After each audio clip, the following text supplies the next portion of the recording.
네, 계속 이어서 우리 사사기 16장 말씀 보도록 하겠습니다. 삼손이 딥나의 여인을 좋아하게 되어서 그 여인과 혼인을 했고 그 이후에 벌어진 일에 대해서는 이제 15장까지 해서 이제 마무리가 되었고요. 이제 16장에서는 이제 새로운 스토리가 나옵니다.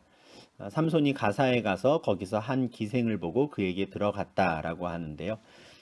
14장 1절에서 삼손이 보였던 것과 똑같은 행동 패턴이 나오지요.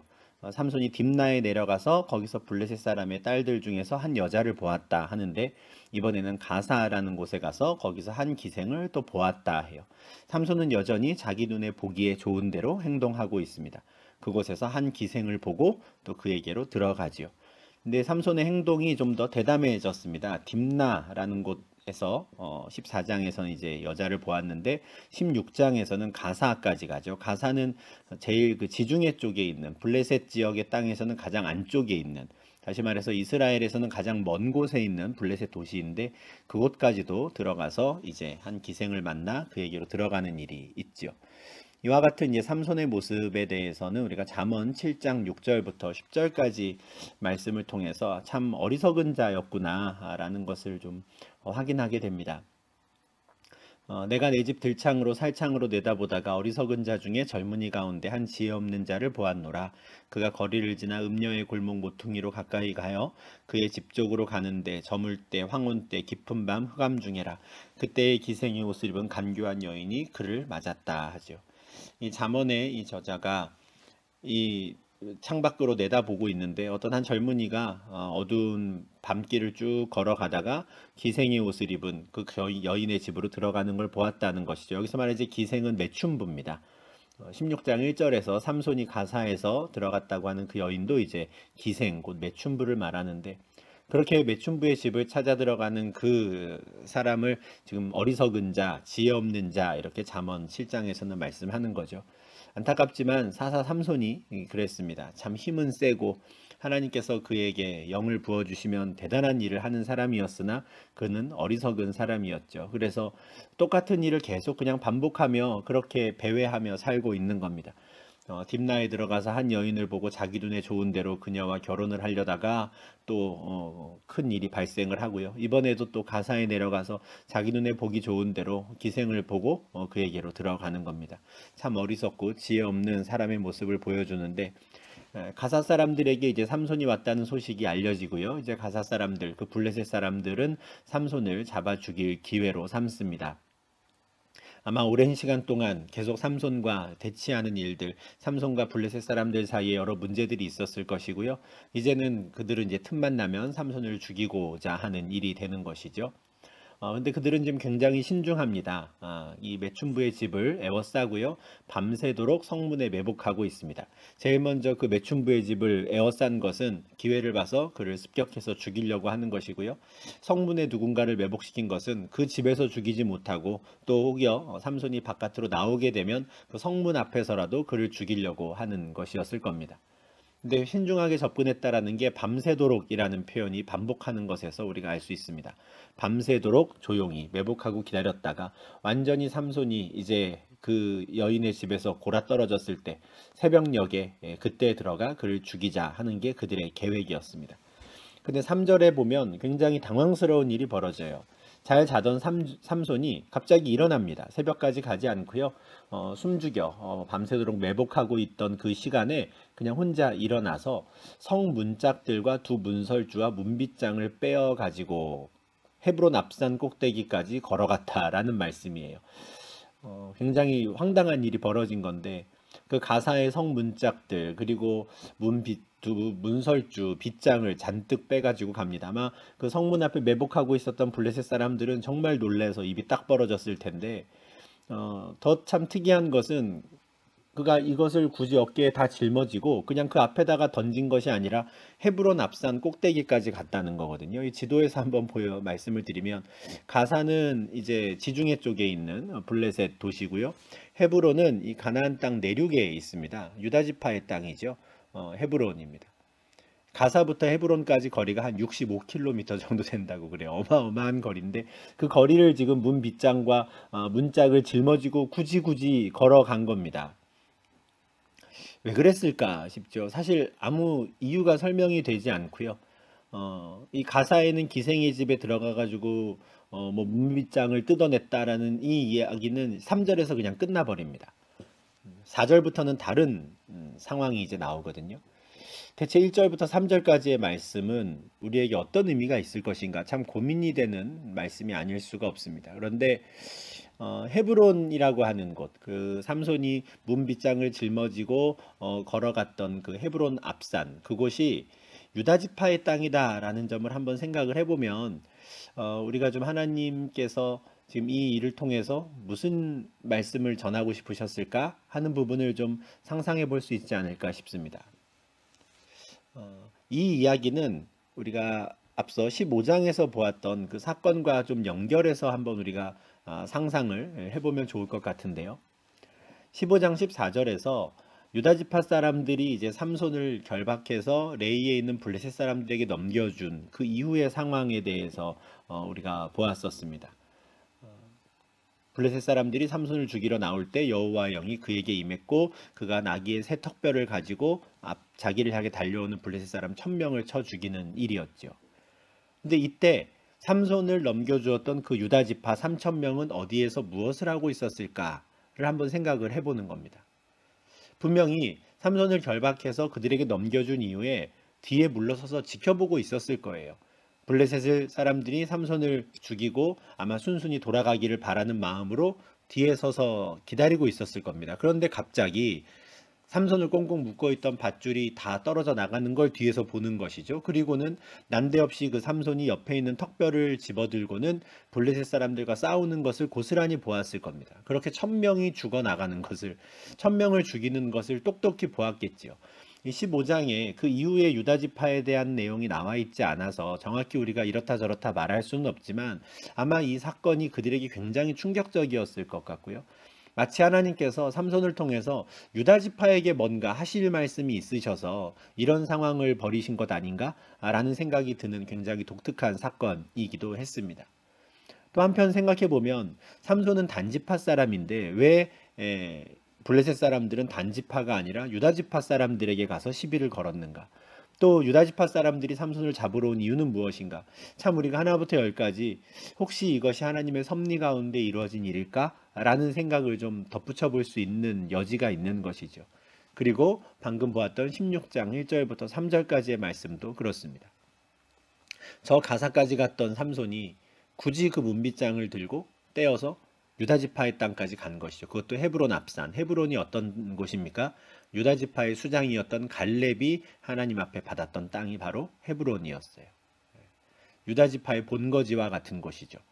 근데 그곳까지 삼손이 그 문빗장을 들고 괴력을 발휘해서 가는 겁니다. 마치 하나님께서 유다 지파 사람들에게 뭔가 하실 말씀이 있어서 그런 메시지를 전하게 하신 것처럼. 마치 선지자들이, 구약의 선지자들이 말로만 하나님의 말씀을 전했던 게 아니라 자기들도 모르는 사이에 또는 자기들도 다 이해하지 못하는 하나님의 말씀에 순종하며 여러 가지 행동으로 하나님의 말씀을 대언하고 계시했던 것처럼 어쩌면 하나님께서 삼손을 통해서 유다 지파를 일깨우시고 또 유다 지파에게 하실 말씀이 있으셨던 게 아닌가라는 생각을 좀 해볼 수 있는 것이죠. 이런 생각이 가능한 것은 거듭 말씀드리지만 이 블레셋 사람들로부터 이스라엘을 구원해내는 일의 마무리를 이제 유다 지파 다윗을 통해서 하시기 때문에 그렇습니다.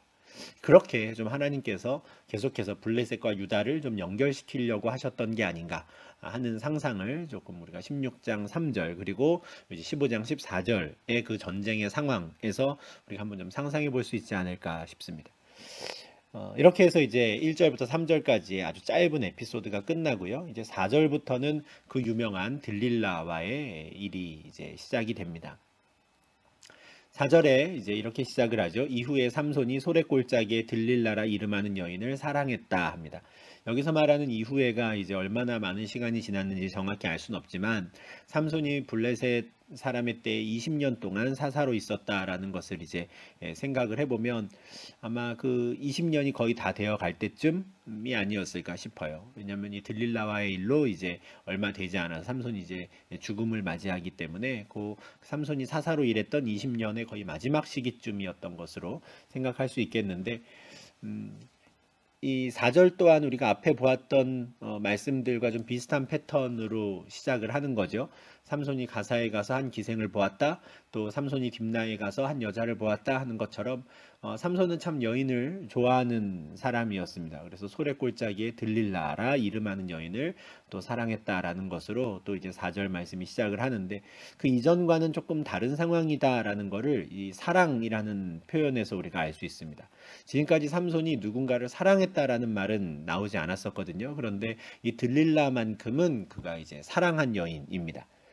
그러니까 삼손에게 이제 사랑하는 여인이 생겼다라는 소식을 이제 블레셋 사람의 방백들이 듣게 되고요. 이제 그 여인을 통해서 이제 삼손을 붙잡을 수 있는 좀 계기를 마련해 봐야겠다라고 생각을 합니다. 그래서 이 블레셋 사람의 방백들이 이 들릴라를 찾아와서 삼손을 깨워서 무엇으로 말미암아 그 큰 힘이 생기는지, 그리고 우리가 어떻게 하면 능히 그를 결박하여 굴복하게 할 수 있는지 알아봐 달라, 정보를 달라 하죠.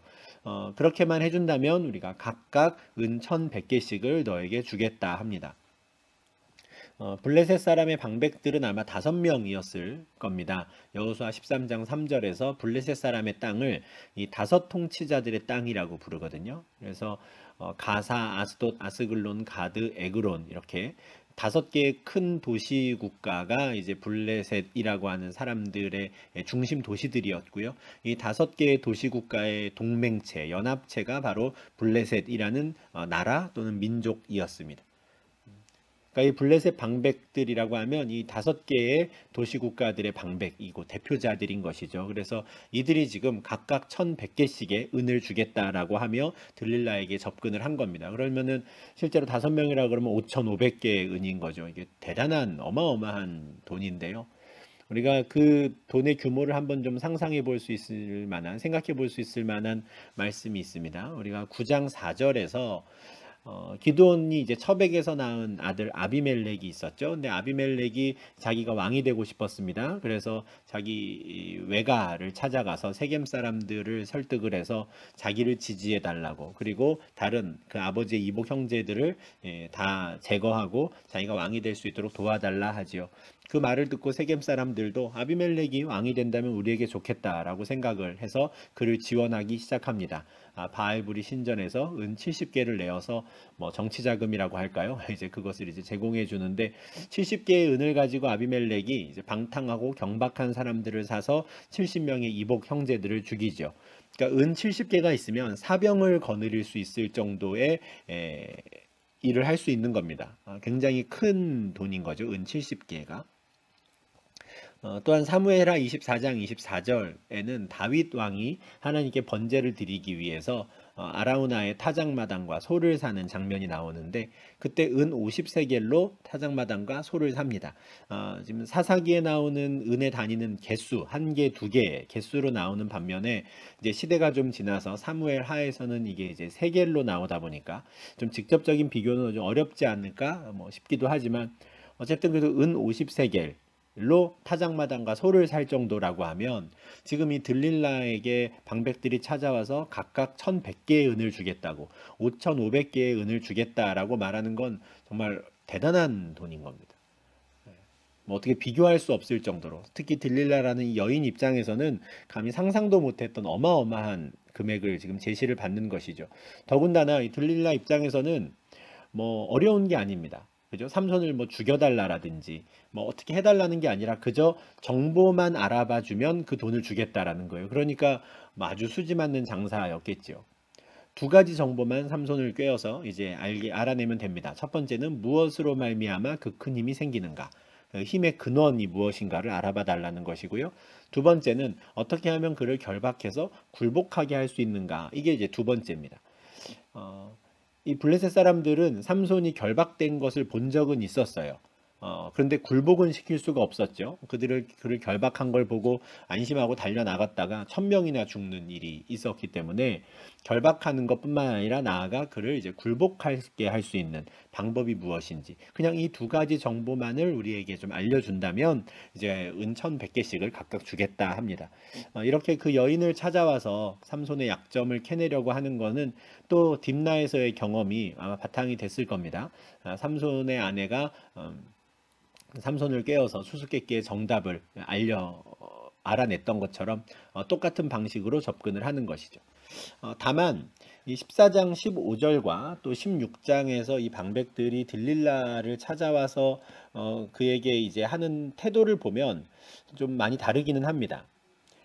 이 블레셋 사람들이 딥나의 그 여인에게 갔을 때는 협박을 했거든요. 너와 내 아버지의 집을 불사르리라. 이렇게 협박을 했고 위협을 받은 그녀가 이제 삼손을 꿰는데 들릴라에게는 협박을 하지 않아요. 거래를 합니다. 그것도 정말 상상할 수 없는 어마어마한 금액을 제시하며 삼손을 좀 꿰어서 정보를 알아달라라고 하는 거거든요. 그러다 보니까 과연 들릴라가 블레셋 여인이었을까 이제 하는 의문이 좀 생기기는 합니다. 16장 4절에서 소렛골짜기에 들릴라라고 하는데 이 소렛골짜기의 위치가 좀 애매하거든요. 블레셋과 이스라엘의 딱 경계에 있는 골짜기입니다. 그러다 보니 들릴라는 사실 블레셋 사람일 수도 있고 이스라엘 사람일 수도 있는 것이죠. 그런데 방백들이 찾아와서 그녀를 대하는 태도를 보면 어쩌면 이스라엘 사람일 가능성이 더 많지 않나라는 생각이 드는 게 사실입니다. 왜냐하면 뭐 우리가 한 민족인데 네가 우리를 도와야 되지 않겠느냐라든지 아니면 정말 왕으로서 도시국가의 왕이라면 사실 들릴라와 같은 여인에게 그렇게까지 어마어마한 금액을 제시하며 도와달라고 할 필요가 없거든요. 그냥 위협을 하든지 협박을 하든지 아니면 그냥 적당한 선에서 충분히 타협할 수 있는 사람들이었을 겁니다. 그런데 그들이 찾아와서 들릴라에게 어마어마한 금액을 제시하고 또 들릴라는 그들과 비즈니스 관계인 것처럼 이렇게 태도를 취하거든요.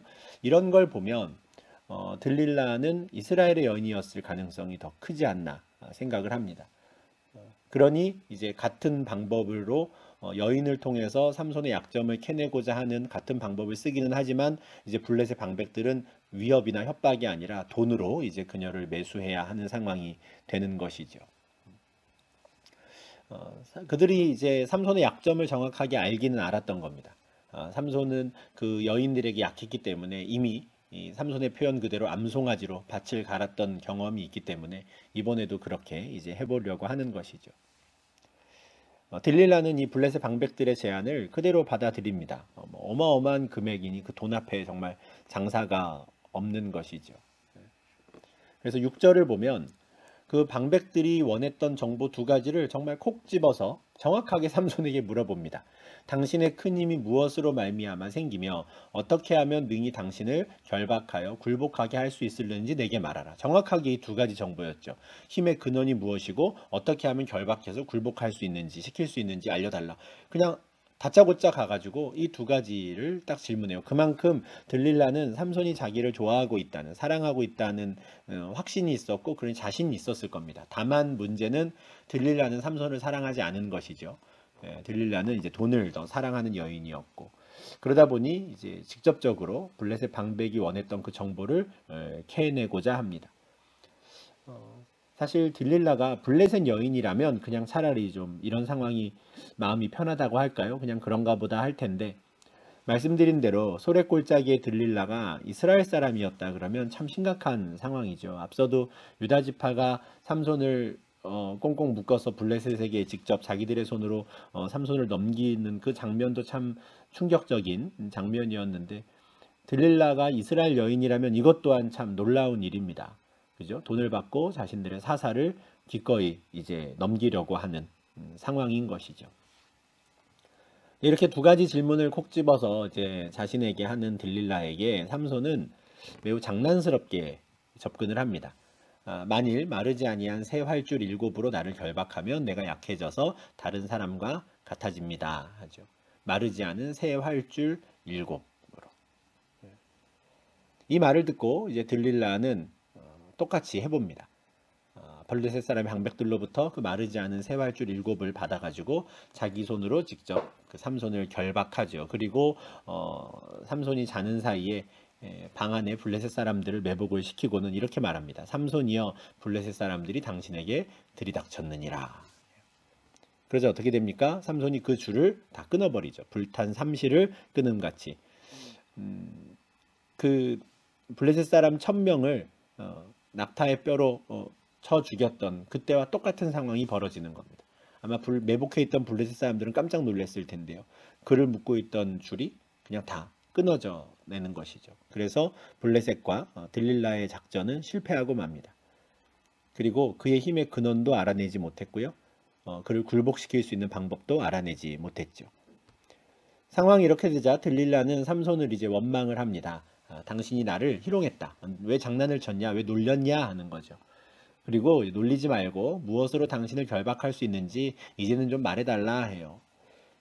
이렇게 때를 쓰는 딜릴라에게 삼손은 또 장난을 칩니다. 만일 쓰지 않은 새 밧줄로 나를 결박하면 내가 약해집니다. 딜릴라는 똑같이 합니다. 새 밧줄을 결박하고 삼손이여 블레셋 사람이 당신에게 들이닥쳤느니라 하죠. 아마 사람들도 매복해 있었겠죠. 12절 하반절에 보면 그때에도 사람이 방 안에 매복했다 하는데 역시 이번에도 삼손은 그 팔 위의 줄을 쉽게 끊어버립니다. 두 번 똑같은 일이 벌어지죠. 그러자 들릴라가 또 놀리지 말으라고 장난은 그만치고 나에게 사실을 알려달라라고 또 이야기해요. 점점 들릴라 입장에서도 사실은 좀 자존심이 상하는 일이었을 겁니다. 삼손이 나를 사랑하니 나를 좋아하니 뭐 순순히 나에게는 이야기해 줄 거야 라고 생각을 하고 가벼운 마음으로 그냥 이렇게 이야기를 했을 텐데 돈이나 쉽게 벌어보자 라는 생각으로 접근을 했을 텐데 삼손이 두 번이나 장난을 치면서 사실대로 말해주지 않으니까 자존심이 상했을 겁니다. 다시 한번 말해달라고 요청을 하고 세 번째 질문을 받으니까 삼손이 이렇게 말을 해요. 그대가 만일 나의 머리털 7가닥을 배틀의 날실에 섞어 짜면 된다는 거죠.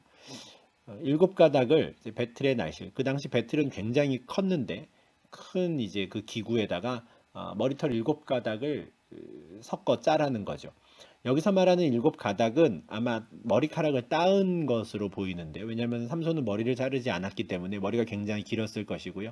그냥 머리카락 7가닥이 아니라 실제로 이렇게 따내린 머리털 7가닥. 그렇게 되면 이제 거의 머리 전체가 아닐까 싶습니다. 그래서 거의 전체 머리를 그 날실에 섞어서 짜면 된다 하는 거죠. 들릴라는 똑같이 합니다. 앞서도 두 번 밧줄로 그를 묶었던 것처럼 또 바디를 가지고 와서 그 틀에다가 배틀에다가 머리털을 단단히 짜요. 참 대단한 여인이라고 생각이 드는데 그리고는 삼손이여 블레셋 사람들이 당신에게 들이닥쳤습니다 하죠. 그래서 삼손 어떻게 합니까? 이번에도 역시 일어나서 배틀의 바디와 날씨를 다 빼냅니다. 참 다행스럽기는 한데 지금 세 번 같은 일이 반복되고 있죠.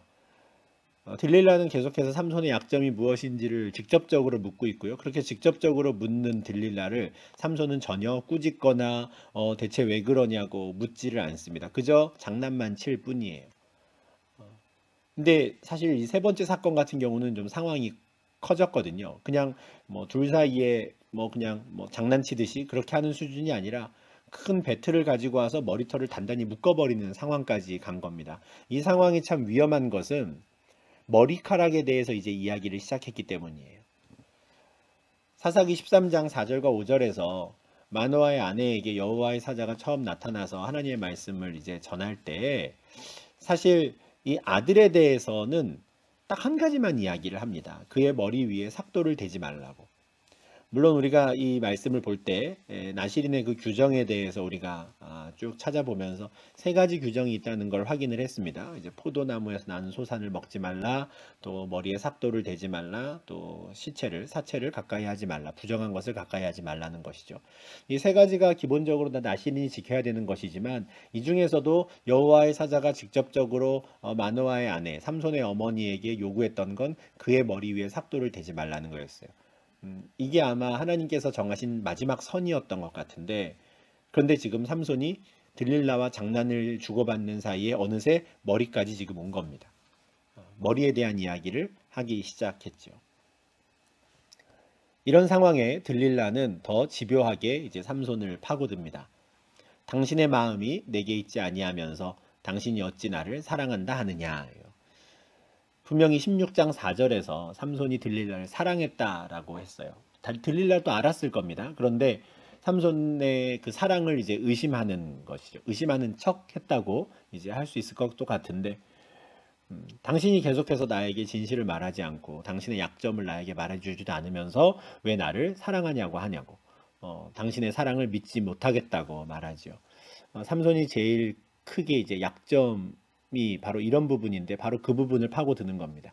삼손의 약점이 이거라는 건 이미 14장 16절에서 확인을 했죠. 딥나에서 이제 혼인했던 그 삼손의 아내가 삼손에게 이제 울면서 당신이 나를 미워할 뿐이요 사랑하지 않는다고, 수수께끼의 정답을 나한테도 안 알려주는 거는 나를 사랑하지 않는 거라고 이렇게 이야기를 했을 때 삼손이 결국 다 알려주게 되거든요.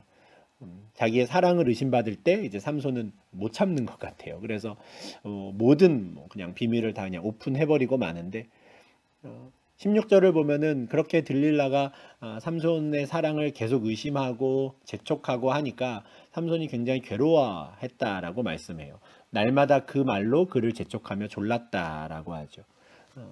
딥나의 그 아내가 삼손 앞에서 울며 그에게 강요했던 것처럼 계속 날마다 재촉하고 조르는 겁니다. 그렇게 되니 삼손의 마음이 번뇌하여 죽을 지경이 됩니다. 너무 괴로운 거예요.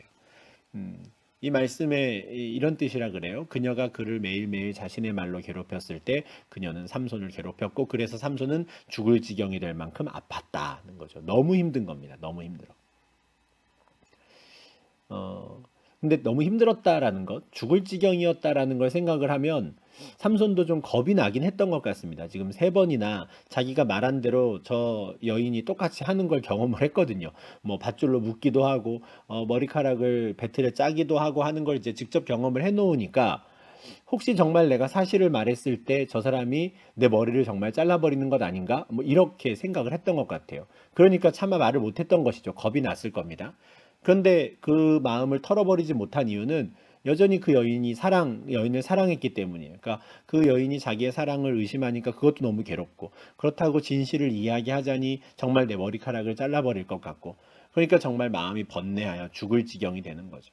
이러지도 못하고 저러지도 못하고 그냥 몸이 아플 정도로 끙끙거리는 겁니다. 참 못난 삼손의 모습인데, 사사의 모습인데, 왜 이렇게까지 경계심이 없었을까 싶은 생각도 들고요. 참 안타까운 일인데, 끝내는 삼손은 넘어가고 맙니다. 날마다 마음이 번뇌하여 죽을 지경으로 그냥 하루하루를 살다가 그냥 진심을 다 드러내고 말지요. 진심을 드러내며 이렇게 말합니다. 내 머리 위에는 삭도를 대지 아니하였나니 이는 내가 모태에서부터 하나님의 나실인이 되었습니다. 만일 내 머리가 밀리면 내 힘이 내게서 떠나고 나는 약해져서 다른 사람과 같으리라. 구구절절히 이야기를 하죠. 놀라운 건 자기가 하나님의 나실인인 것을 알고 있었구나라는 점입니다. 나실인인 것을 알고 있음에도 그동안에 그렇게 살았고 지금도 이러고 있는가라는 생각이 참 드는 건데, 어쨌든 삼손은 자기가 나실인인 것을 알고 있었고요. 이제 머리가 밀리면 내 힘이 내게서 떠나간다 하는 거예요. 그래서 내가 지금도 머리를 자르지 않고 있었다 이야기를 쭉 하는 거죠. 아마 들릴라는 이건 삼손이 내 짐심이다라는 걸 알았을 겁니다. 그가 주저리 이야기하는 것, 또 왜 지금까지 머리를 자르지 않고 있었는지에 대한 이야기를 쭉 듣고 그의 표정, 말투를 보고 확신을 했겠죠. 이거는 이제 진심이구나 하는 겁니다. 그리고 그의 힘의 근원을 알았다 생각을 했을 거예요. 머리카락이구나 했겠죠. 내 머리가 밀리면 내 힘이 나에게서 떠난다라고 삼손이 이야기를 했으니 이제 됐다. 내가 그 이유를 알았다 하는 겁니다. 그래서 들릴라는 사람을 보내서 블레셋 방백들에게 이제 올라오라고, 다 끝났다고 알려주지요. 삼손이 이번에는 진심으로 나에게 말했으니 한 번만 올라오면 된다고 해요. 확신에 차서 이야기를 하니 블레셋 방백들도 약속한 은을 가지고 이제 올라옵니다. 그리고 이제 삼손과 들릴라의 방에 매복을 했겠죠. 그 상태에서 들릴라는 삼손에게 자기 무릎을 베고 자게 합니다. 16장 16절에서는 삼손의 마음이 번뇌하여 죽을 지경이라 했는데 19절에 삼손은 들릴라의 무릎을 베고 잡니다. 굉장히 마음이 편해졌어요. 이제는 내가 다 솔직하게 이야기했으니 이제 더 이상 내 사랑을 이제 의심하지 않겠구나. 이제 됐다. 우리의 사랑은 영원할 거야 라는 식으로 생각을 하며 안심을 했을 겁니다. 참 어리석은 사람인데, 그렇게 무릎을 베고 이제 누워 있을 때에 들릴라는 또 다른 사람을 부르지요. 그래서 그의 머리카락 7가닥을 밉니다. 그러니까 이것도 역시 따놓은 머리털 7가닥일 텐데, 그 머리털을 이제 다 밀어버린 거죠. 그리고는 툭툭 쳐보는 겁니다. 괴롭게 해봤는데 그의 힘이 없어졌더라라는 걸 확인합니다. 됐다 싶었겠죠. 정말 삼손의 힘의 근원이 머리카락이었구나. 이제 그것을 잘라버렸으니 이제는 됐구나. 이 사람 평범한 남자가 됐구나 했을 겁니다.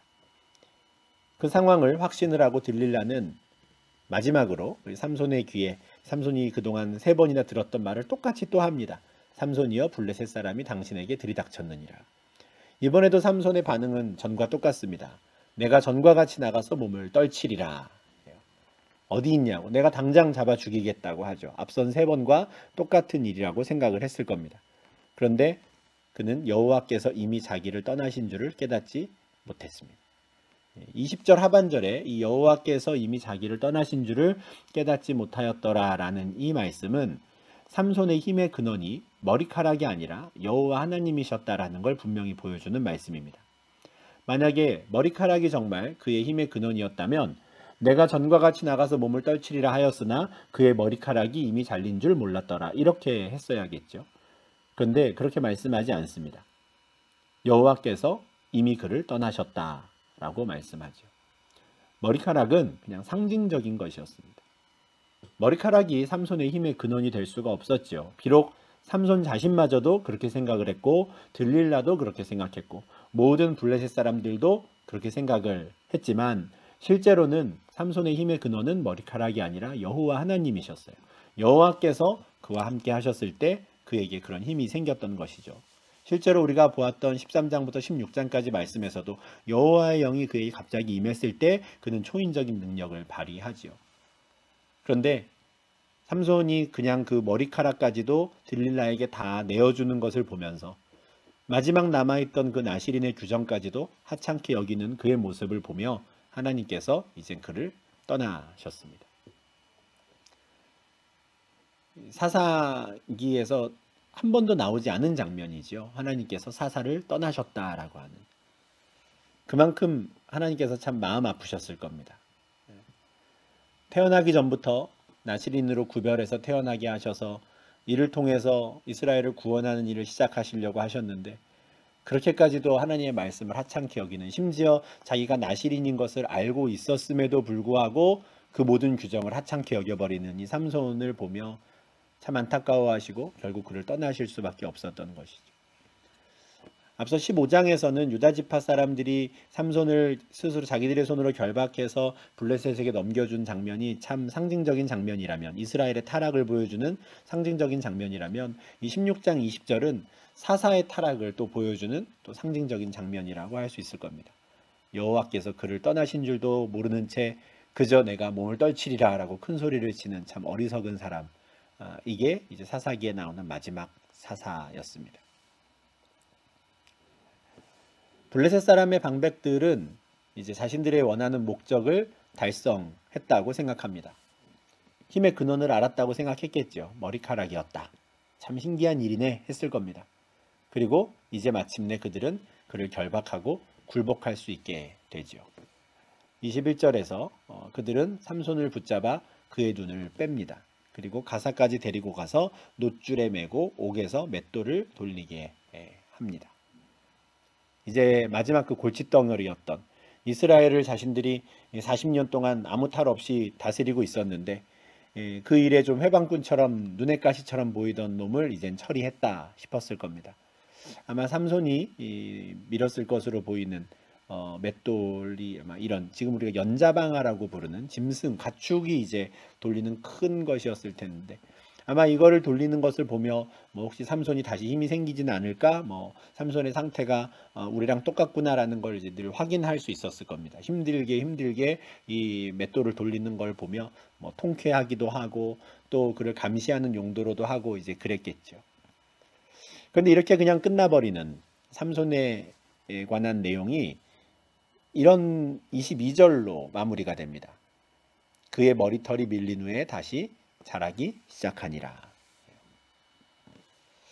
이미 눈이 뽑혔거든요. 그리고 여호와께서도 그를 떠났다라고 하셨어요. 그런데 22절에 그의 머리털이 밀린 후에 다시 자라기 시작했다 합니다. 이것이 또 참 많은 의미를 담고 있는 걸 것 같아요. 좀 희망을 갖게 하는 거죠. 혹시 하나님께서 한 번 더 기회를 주시려나? 머리털이 다시 자란다라는 거는 이 나시린 삼손에겐 어떤 의미였을까? 우리가 한번 생각해 보게 되는데 특히 민수기 6장 9절부터 12절에 보면 이 나실인이 머리를 미는 것과 관련된 이런 규정이 있습니다. 누가 갑자기 그 곁에서 죽어서 스스로 구별하는 자의 머리를 더럽히면 그의 몸을 정결하게 하는 날에 머리를 밀어라 해요. 물론 이 상황은 이제 삼손의 상황과는 다릅니다. 삼손은 의도적으로 자기가 나실인 규정을 어긴 것이고, 자기가 어쩌면 뭐 자발적으로 머리가 이렇게 밀리게 될 것을 알고도 그냥 그런 상황을 방관한 것이지만, 요 민수기 6장은 그런 건 아니에요. 나실인이 나름대로 열심히 나실인의 규정을 지키며 하나님을 위해 이제 구별된 자로 살고 있는데, 갑자기 누가 옆에서 그냥 죽는 일이 벌어지는 거죠. 그래서 정말 내 뜻과는 상관없이 갑자기 시체를 가까이 하게 되는, 그래서 그냥 부정한 자가 돼버리는, 그래서 나실인 규정을 그냥 어기게 되는, 정말 내가 어기고 싶어서 어긴 게 아니라 그냥 그렇게 그런 상황이 되는 때를 말하는 겁니다. 그때가 되면 다시 처음부터 시작하라는 거예요. 그의 몸을 다시 정결하게 하고 다시 시작하는데, 다시 시작하기 위해서 제일 먼저 해야 되는 게 머리를 미는 겁니다. 그리고 그렇게 머리를 밀면은 지나간 기간이 무효가 된다라고 민수기 6장 12절에서 말씀하는 거예요. 혹시 이 사사기 16장 22절에서 삼손의 머리가 다시 자라기 시작했다라는 게 어쩌면 민수기 6장 이 9절부터 12절까지의 말씀을 염두에 둔 그런 말씀이 아닐까 하는 겁니다.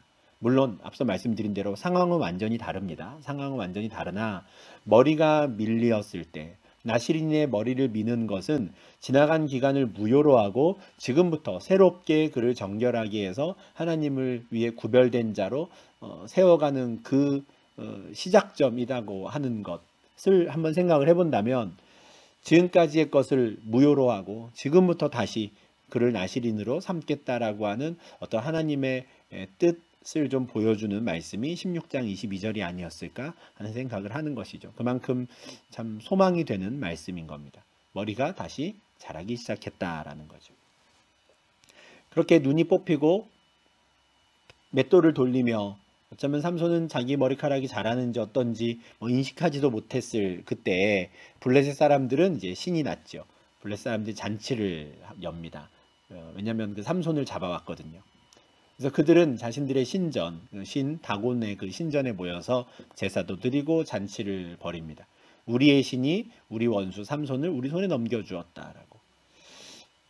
비록 이방 신전에서 이방인들이 하는 잔치이고 노래이지만 사사라고 하는 삼손이 부른 것보다는 더 합당한 노래인 것처럼 보입니다. 삼손은 15장 15절 16절에서 블레셋 사람 1000명을 죽이고는 자기가 1000명을 죽인 것만을 자랑하고 끝났거든요. 이런 능력을 주신 하나님을 뭐 찬양한다든지 이런 게 없었어요. 그런데 이방인들, 블레셋 사람들은 자신들이 삼손을 잡은 것에 대해서 자신들의 신을 찬양합니다. 우리의 신 다곤이 우리에게 삼손을 넘겼다라고. 참 이건 역시 아이러니한 장면인데, 오히려 이방인들이 자기들의 신을 더 잘 챙기는 이런 모습을 보이는 것이죠. 그리고 이 방백들의 노래에 백성들도 또 화답을 합니다. 우리의 땅을 망쳐놓고 우리의 많은 사람을 죽인 우리 원수를 우리의 신이 우리 손에 넘겨주었다. 여기서 이제 우리라는 표현이 나오는데, 지금 그 가사에 있는 그 다곤 신전, 또 그 가사 땅에는 삼손만 혼자 있는 겁니다. 삼손만 지금 이 우리 안에 못 들어가요.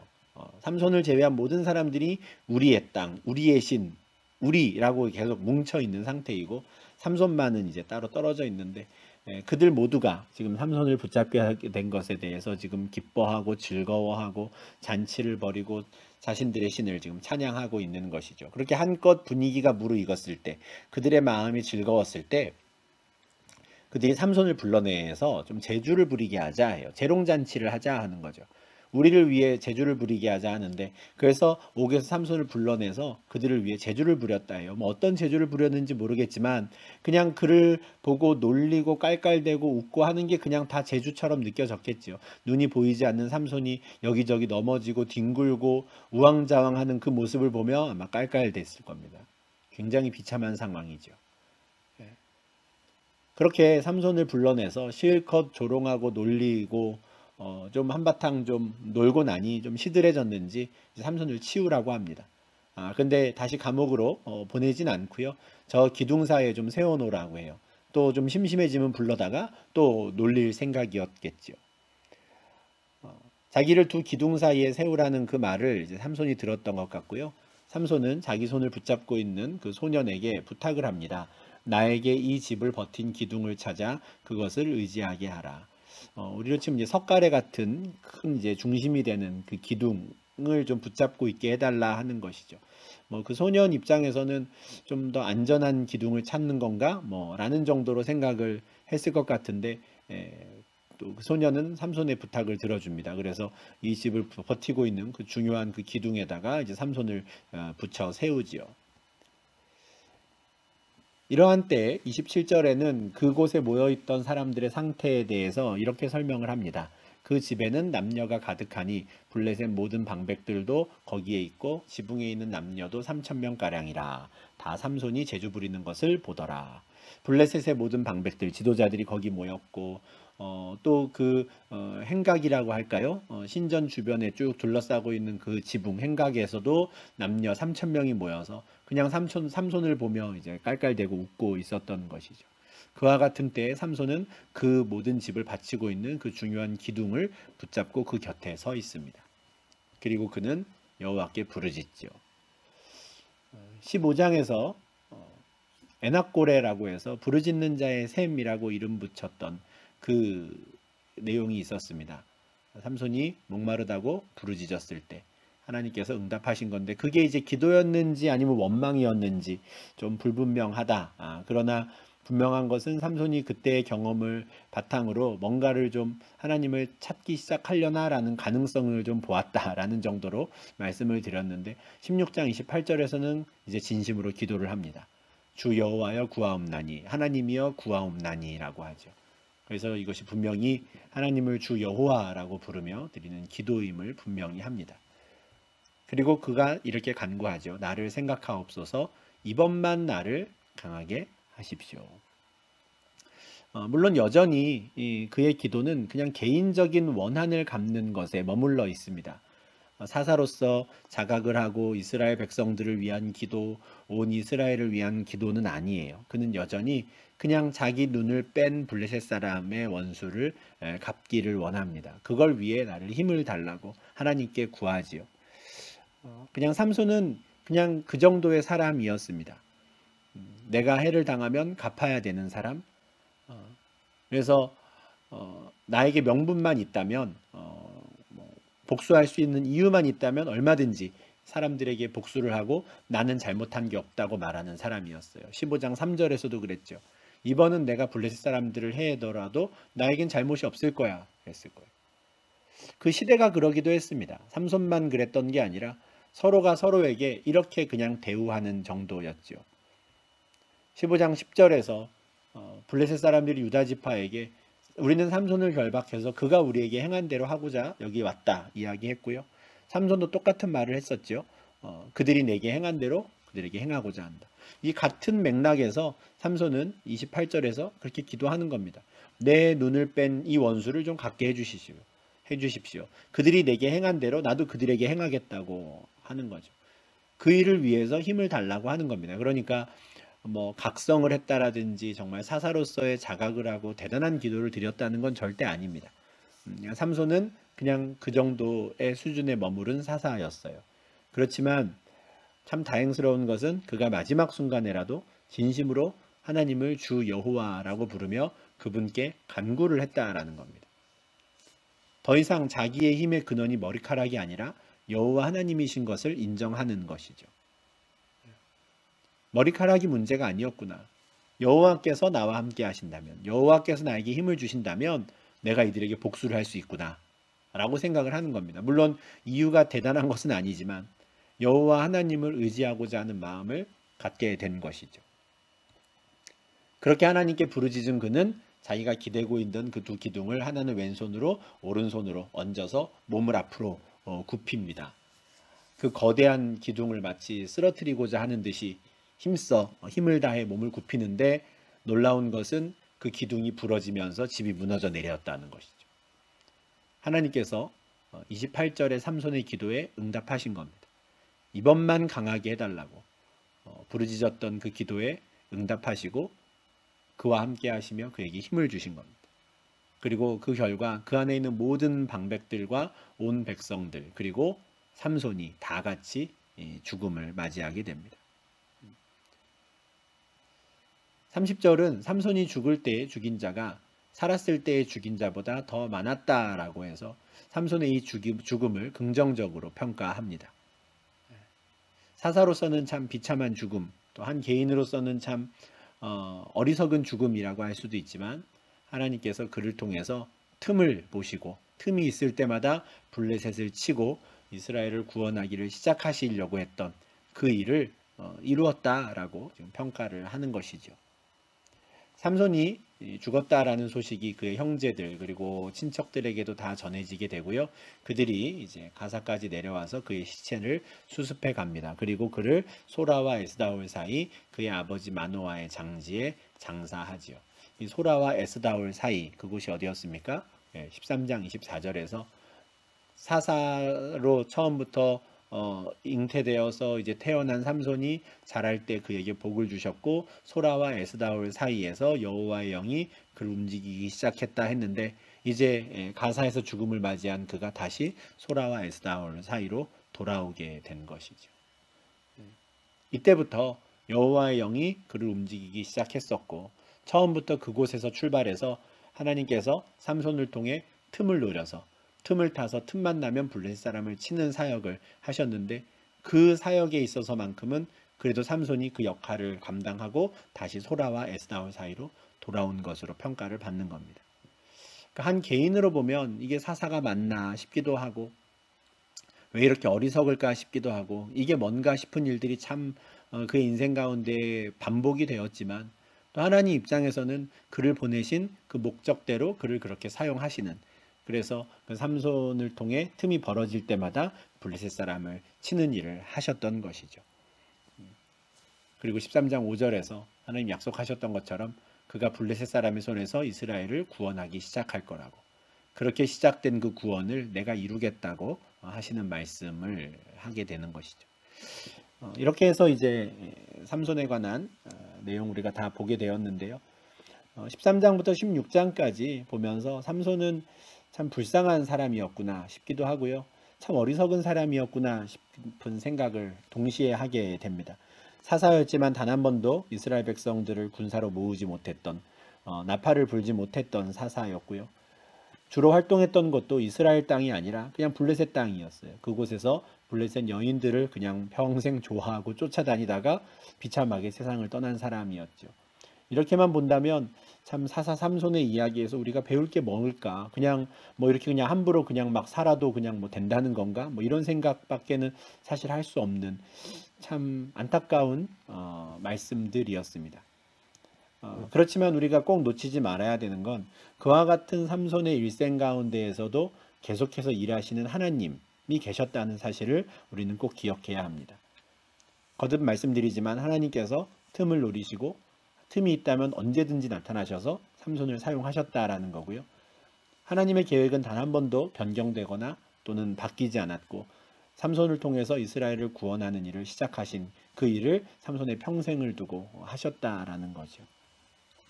우리가 이 두 가지 사실을 다 기억하고 좀 우리가 말씀으로 받을 수 있으면 좋겠습니다. 우리의 삶은 어떠해야 할 것인가? 그냥 삼손처럼 그냥 뭐 하나님의 말씀도 다 그냥 무시하고 내 마음대로 살 것인가? 그러다가 결국 하나님께서 나를 떠나시더라도 우리가 어쩔 수 없는 그냥 그런 삶을 살 것인가? 아니면 그럼에도 불구하고 나를 포기하지 않으시고 또 나를 붙잡으시고 언제든 나를 찾아오셔서 나를 통한 하나님의 뜻과 계획을 이루어 가시는 그 하나님을 붙잡고 신실하게 그분과 동행할 것인가? 우리가 좀 이 기로에 설 때마다 우리가 합당한 판단을 좀 잘 할 수 있으면 좋겠습니다. 그리고 그렇게 판단하는 데 있어서 우리가 함께 묵상한 이 사사기 말씀이 또 큰 힘이 되고 또 우리가 그때마다 생각나게 되는 말씀이 될 수 있으면 좋겠습니다. 이렇게 해서 사사들에 관한 이야기는 이제 16장에서 완전히 이제 마무리가 되고요. 17장부터 이제 21장까지는 사사 시대 그 시대상을 보여주는 이제 두 가지 에피소드가 이제 부록처럼 나오는데 다음 주와 그 다음 주 우리가 2주에 걸쳐서 그 두 에피소드를 이제 각각 이제 살펴보도록 하겠습니다. 이제 여호수아가 죽은 이후에 이스라엘 12지파가 각자 땅을 분배받아서 국지전을 펼쳐야 되는 상황 속에 하나님께서 필요할 때마다 사사들을 세우셔서 이스라엘을 인도하셨는데 이 마지막 사사 삼손의 시대에 이르러서는 정말 이스라엘이 완전히 다 무너졌다는 것을, 또 사사마저도 이제는 완전히 무너졌다라는 것을, 정말 사람에게는 더 이상 소망이 없구나라는 것을 좀 확인하는 것으로 이렇게 사사에 대한 이야기를 마무리하게 되었습니다. 네, 우리가 이제 다음 주에는 17장, 우리 18장에 있는 이제 첫 번째 부록, 첫 번째 에피소드를 보면서 사사들의 모습이 아니라 이제는 일반 사람들, 일반 이스라엘 백성들의 모습은 어떠했는지 살펴보는 시간을 이제 다음 주에 이어서 갖도록 하겠습니다. 네, 그럼 오늘은 여기서 마무리하고요. 네, 오늘 하루도 또 긴 시간 함께 또 말씀 묵상하느라 수고 많으셨습니다. 감사합니다.